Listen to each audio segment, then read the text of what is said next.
كلنا بنحس إننا كمواطنين لينا دور ولينا صوت، بس يا ترى حجم الدور ده قد إيه بالظبط؟ وهل هو بس مجرد ورقة في صندوق؟ بالظبط، ورقة بنحطها كل كام سنة وخلاص. النهاردة معانا مجموعة مصادر أكاديمية أشبه بخريطة بتورينا رحلة السلطة دي رحلة بتبدأ من فكرة مجردة قوي اسمها الدولة. لحد ما توصل لإيد المواطن العادي. الهدف إننا نفهم سوا كتالوج التشغيل ده، إزاي الدولة بتتكون وإيه قواعد اللعبة وإزاي المشاركة ممكن تكون أعمق بكتير. بالظبط، هي رحلة من المفاهيم الكبيرة قوي للتفاصيل الصغيرة اللي بتأثر في حياتنا كل يوم. والمصادر اللي معانا بتفكك القصة دي حتة حتة. طيب خلينا نبدأ من أكبر حتة في الصورة، الدولة. كلنا عارفين إنها أرض وشعب وحكومة، تمام. لكن المصادر بتقول إن في مكون رابع هو اللي فيه السر كله، هو اللي بيحول مجرد أرض عليها ناس لسلطة حقيقية. المكون ده هو السيادة، ودي كلمة بنسمعها كتير لكن المصادر بتبسطها قوي. إيه هي؟ ببساطة السيادة ببساطة يعني الدولة تبقى سيدة قرارها، يعني كلمتها هي الأخيرة والمطلقة على أرضها وشعبها. ومحدش من بره يفرض عليها حاجة. بالظبط، دي القوة اللي بتخليها تطبق قوانينها جوه وتتعامل مع العالم ككيان مستقل. من غير سيادة الدولة بتبقى مجرد إدارة محلية. بس هنا عندي سؤال، فكرة السيادة المطلقة دي هل لسه واقعية النهاردة؟ يعني في عصر الشركات العملاقة اللي ميزانيتها أكبر من دول؟ وفي وجود قوانين دولية ومحاكم دولية. أيوة، هل أي دولة لسه فعلا سيدة قرارها 100%؟ ده سؤال في محله تماماً، وده جوهر النقاشات الحديثة. نظرياً السيادة لسه هي الأساس القانوني، لكن عملياً هي بتتآكل وبتتغير. يعني قرار اقتصادي كبير ممكن يتأثر ببورصة في بلد تانية خالص. لكن عشان ما نخرجش عن سياقنا، أهم تطور حصل لمفهوم السيادة إيه هو؟ إنها ما بقتش في إيد حاكم أو ملك، السيادة اتنقلت للشعب، وده اللي بنسميه السيادة الشعبية. وهنا بقى اللعبة كلها بتتغير. طبعاً. لما نقول إن الشعب هو مصدر السلطات، يبقى لازم نلاقي طريقة الشعب ده يعبر بيها عن رأيه، وده بيودينا مباشرة لأهم اختراع سياسي في العصر الحديث. الانتخابات. بالظبط كده، الانتخابات هي الآلية اللي بتترجم فكرة السيادة الشعبية دي لواقع ملموس. دي اللحظة اللي السلطة بترجع فيها لأصحابها الأصليين. بس النقطة اللي فاجأتني جدا في المصادر هي إن فكرة إن كل الناس من حقها تصوت دي فكرة جديدة خالص. دي حقيقة تاريخية مهمة. أنا كنت متخيل إن الديمقراطية من يومها معناها صوت لكل مواطن، لكن طلع إن الموضوع كان أشبه بنادي خاص والدخول بشروط صعبة قوي. بالظبط، لفترة طويلة جدا النظام السائد كان اسمه الانتخاب المقيد، والفكرة ببساطة إن مش أي حد مؤهل ياخد قرار سياسي مهم زي ده. يعني لازم نحط فلاتر. أيوة، فلاتر وشروط عشان نضمن إن اللي بيصوتوا هم الأصلح بس. طيب إيه شكل الشروط دي؟ المصادر ذكرت أمثلة تبان غريبة جدا بمقاييس النهاردة. أشهر وأول شرط كان النصاب المالي. اللي هو؟ الأولى إن الأغنياء وملاك الأراضي ارتباطهم بالوطن أكبر. مصالحهم يعني. أيوة، مصالحهم مرتبطة بيه بشكل مباشر، فهم أحرص على مصلحته. والتانية وهي الأكثر طبقية كانت بتقول إن مستواهم التعليمي وثقافتهم أعلى، فقراراتهم هتكون أكثر رشدا. بالظبط. طبعاً ده كان بيحول الديمقراطية لمجلس إدارة لملاك الأراضي والأثرياء. يعني نفس المنطق ده اتكرر بس بشكل تاني مع شرط التعليم. تماماً. الشرط التاني كان شرط الكفاية أو شرط التعليم، لازم الناخب يكون حاصل على شهادة دراسية معينة. والمصادر هنا بتدي مثال واضح من تاريخنا. أيوة، الدستور المصري سنة 1930 كان بيشترط إن الناخب يكون حاصل على الشهادة الابتدائية على الأقل عشان ينتخب أعضاء مجلس الشيوخ. والحجة هي المتعلم أقدر على الاختيار السليم. وكأن غير المتعلم مش مواطن كامل الأهلية. ده بيورينا إن فكرة المواطنة المتساوية دي كانت رحلة طويلة. والمصادر ذكرت كمان قيود أغرب. أيوة، ليها علاقة بالدين أو السياسة، ودي كانت أشكال مباشرة جدا من الإقصاء. زي إيه؟ يعني مثلا القيود السياسية، زي اللي حصل في الاتحاد السوفيتي بعد الثورة لما حرموا أبناء الطبقات الحاكمة القديمة من التصويت. لحد دستور 36. بالظبط. أما القيود الدينية فدي كانت بتظهر في صور غريبة، زي حرمان رجال الدين من التصويت في دول زي اليونان والمكسيك في فترات معينة. بحجة إن دورهم روحي. أيوة، والمفروض ما يتدخلوش في السياسة الدنيوية. كل ده بيبين قد إيه فكرة الاقتراع العام اللي بنعتبرها من المسلمات دلوقتي كانت فكرة ثورية. بس حتى الاقتراع العام ده مش عام على إطلاقه، صح؟ طبعا هو كمان ليه شروط، لكن الفرق جوهري. إيه الفرق؟ شروط الاقتراع العامة الحالية زي ما المصادر بتوضح هي شروط تنظيمية مش إقصائية.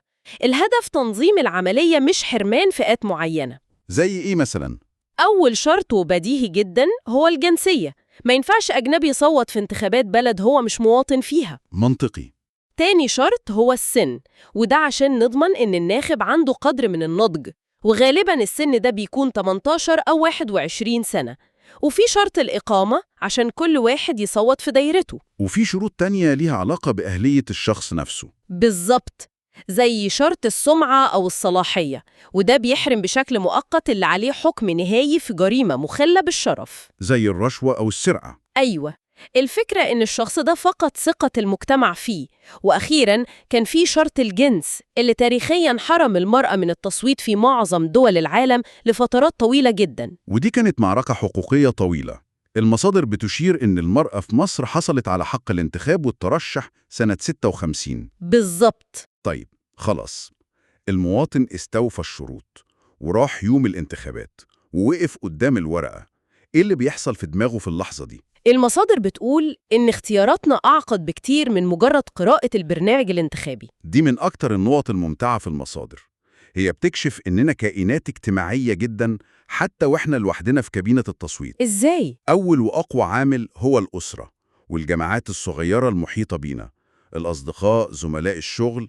آراء الناس دي ليها تأثير مباشر جدا على قراراتنا. سواء بوعي أو من غير وعي، وده منطقي. بس في عوامل تانية أكبر بتشكل وعينا. أكيد، زي الانتماء الطبقي أو الوظيفي. في ميل عام، مش قاعدة ثابتة طبعا، إن أصحاب الدخول المرتفعة يميلوا للأحزاب اليمينية اللي بتركز على الاقتصاد الحر. بالظبط. وفي المقابل العمال وأصحاب الدخول المحدودة ممكن يميلوا للأحزاب اليسارية اللي بتنادي بالعدالة الاجتماعية. الدين والعرق كمان بيلعبوا دور ضخم في مجتمعات كتير. والمصادر ذكرت ملاحظة بخصوص الفرق بين الرجال والنساء في التصويت. أيوة، ودي ملاحظة بتظهر في دراسات كتير. في ميل إحصائي إن النساء بيميلوا أكتر للتصويت للأحزاب المحافظة اللي بتركز على قضايا الاستقرار والأسرة. بالظبط، بينما الرجال بيميلوا أكتر للتصويت المعتدل أو اللي فيه قدر من المغامرة السياسية. طبعاً دي تعميمات إحصائية مش بتنطبق على كل الأفراد. بس في ظاهرة جديدة المصادر بتركز عليها وبتقول إنها ممكن تكون بتقلب كل الحسابات التقليدية دي. بالظبط، وهي ظاهرة صعود الناخب المستقل. ده مين بقى؟ ده شخص مش بيعرف نفسه من خلال حزب معين، مش بيقول أنا يساري أو أنا يميني بشكل مطلق. هو بيقيم كل قضية لوحده. يعني ممكن ينتخب مرشح من حزب في الرئاسة ومرشح من حزب تاني خالص في البرلمان. تماماً. المصادر بتقول إن نسبتهم في دول زي أمريكا ممكن توصل ل20% من إجمالي الناخبين. 20%؟ ده رقم ضخم جدا. دول اللي بنسميهم الصوت الحاسم. هما دول بالظبط، هما اللي بيخلوا نتيجة أي انتخابات غير متوقعة وصعب التنبؤ بيها. وجودهم بيجبر الأحزاب إنها تخاطب أفكارهم، وما ينفعش تكتفي بمخاطبة قواعدها التقليدية بس. فكرة الناخب المستقل دي اللي بيفكر لنفسه بتحس إنها بتنقلنا النقطة أبعد. كأن المصادر بتقول لنا إن المواطنة الحقيقية مش بتخلص عند الصندوق. بالظبط، دي أفضل طريقة نوصل بيها للجزء الأخير والأهم في المصادر، وهو مفهوم ثقافة المشاركة المجتمعية. يعني إيه؟ الفكرة هنا إن الديمقراطية مش مجرد عملية انتخابية بتحصل كل كام سنة. الديمقراطية هي أسلوب حياة وممارسة يومية، والمشاركة المجتمعية هي المحرك بتاع أسلوب الحياة ده. طيب، لما نقول ثقافة المشاركة المجتمعية، إيه مكوناتها؟ يعني إيه إزاي نعرف إن مجتمع معين عنده الثقافة دي قوية أو ضعيفة؟ المصادر بتقسمها لمكونات متكاملة. خلينا نتخيلها كأنها طبقات بتتبني فوق بعضها. القاعدة الأساسية هي المكون المعرفي. يعني المواطن يكون عارف. بالظبط، عارف حقوقه وواجباته، عارف إيه هي مشاكل مجتمعه، عارف مين المسؤول عن حلها، وإيه القنوات اللي يقدر يوصل بيها صوته. يعني الوعي هو نقطة البداية. مش كفاية أكون غضبان من مشكلة، لازم أكون فاهم أبعادها. تماماً. فوق طبقة المعرفة دي بتيجي طبقة المكون القيمي، يعني المواطن يكون مؤمن بمجموعة قيم زي العدالة والتعاون. والمسؤولية المشتركة، وبأن المصلحة العامة أهم من المصلحة الشخصية. القيم دي هي البوصلة الأخلاقية اللي بتوجه المشاركة. وبعد المعرفة والإيمان بيجي الفعل. أكيد، وده المكون السلوكي، يعني المواطن يمارس المشاركة دي فعلاً، مش مجرد كلام. زي إنه يتطوع مثلا. ممكن تكون حاجة بسيطة زي إنه يتطوع في تنظيف الشارع بتاعه، أو يشارك في اجتماع أهالي في مدرسة ولاده، أو حاجة أكبر. والمصادر بتتكلم عن دافع نفسي ورا كل ده. أيوة، وده المكون العاطفي، إن المواطن يكون حاسس بالانتماء للمكان والمجتمع بتاعه، يهتم بمشاكله ويفرح لنجاحاته. الشعور ده هو الوقود. بس كل ده محتاج بيئة تساعده. سواء حكومية أو أهلية بتشجع المشاركة دي، بتفتح لها قنوات وبتسمع للناس وبتاخد كلامهم بجدية. بس ده كلام جميل نظريا. على أرض الواقع في حاجات كتير بتمنع الناس من المشاركة. المصادر بتسميها معوقات المشاركة. طبعاً، والواقع أرقد بكتير. أول وأكبر معوق هو عكس المكون الأول، ضعف الوعي. لو الناس مش عارفة حقوقها طبيعي مش هتشارك. وفي كمان الضغوط الاقتصادية ونقص الوقت. لما يكون الشخص كل همه يوفر أساسيات الحياة، المشاركة المجتمعية ممكن تبان كأنها رفاهية. ما عندوش وقت أو طاقة ليها.